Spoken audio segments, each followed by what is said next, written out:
ମେଳାରୁ କିଣିଥିବା ବିରାଟ ମେଣ୍ଢାଟିକୁ ଆଡ଼େଇ ଆଡ଼େଇ ବୋକା କୃଷକଟିଏ ଘରକୁ ଫେରୁଥିଲା। ତାର ଯିବା ବାଟରେ ଥିଲା ଗୋଟିଏ ନିକାଞ୍ଚନ ପାହାଡ଼ିଆ ରାସ୍ତା। ସେ ପାହାଡ଼ ଗୁମ୍ଫାରେ ରହୁଥିଲେ ଦଳେ ଡାକୁ। ବୁଦା ଉହାଳରେ ସେମାନେ କୃଷକ ଆଉ ତା ମେଣ୍ଢାକୁ ଯାଉଥିବାର ଦେଖିଲେ। ସେମାନେ ସ୍ଥିର କଲେ କୌଶଳରେ ମେଣ୍ଢାଟିକୁ ହାସଲ କରିବେ। ତେଣୁ ସେମାନେ ଅଲଗା ଅଲଗା ହୋଇଗଲେ। ଆଉ ବାଟରେ ଗଲା ପରେ ଜଣକ ପରେ ଜଣେ କୃଷକକୁ ଭେଟିଲେ। ପ୍ରଥମେ ଡାକୁଟି ଆପଣା ଟୋପି ପକାଇ ଦେଇ କହିଲା, ପ୍ରଣାମ ଆଜ୍ଞା, ଏଇ କୁକୁରଟାକୁ କୁଆଡ଼େ ନେଉଛନ୍ତି? ଦ୍ୱିତୀୟ ଡାକୁ କହିଲା, ପ୍ରଣାମ ଆଜ୍ଞା, ଏଇ କୁକୁରଟାକୁ କୁଆଡ଼ୁ ଆଣିଲେ?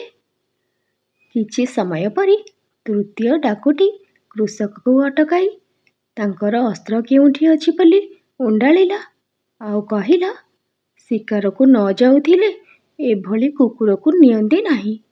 ଚତୁର୍ଥ ଡାକୁଟି ପଛଆଡ଼ୁ ଆସି ମେଣ୍ଢା ମୁଣ୍ଡରେ ହାତ ବୁଲାଇ ଦେଲା। କହିଲା, ଆହା ବନ୍ଧୁ, ବଢ଼ିଆ କୁକୁରଟିଏ ହେଇଛି। ତାପରେ ସେ ଚାଲିଗଲା। ସେତେବେଳକୁ କୃଷକଟି ଖୁବ୍ ଚିଡ଼ିଗଲାଣି। ସେ ଚିତ୍କାର କଲା, କହିଲା, ୟାକୁ ବିକିଥିବା ଲୋକଟି ଚକ୍ଷୁ ବନ୍ଧନ ଜାଣେ। ଯାହାକୁ ମୁଁ ମେଣ୍ଢା ବୋଲି ଭାବିଲି, ଅସଲରେ ସେଇଟା କୁକୁର। ଯାଉଛି, ଏହିକ୍ଷଣି ସେ ଲୋକକୁ ଖୋଜି ମୋ ପଇସା ଫେରସ୍ତ ଆଣିବି। ଏମିତି କହି ସେ ରାସ୍ତା କଡ଼ରେ ମେଣ୍ଢାଟିକୁ ଗଛରେ ବାନ୍ଧି ଦେଇ ମେଳାକୁ ଗଲା। କୃଷକଟି ଗଲା ପରେ ଡାକୁମାନେ ଆସି ସେହି ମେଣ୍ଢାକୁ ଖୋଲି ନିଜ ଗୁମ୍ଫାକୁ ନେଇଗଲେ।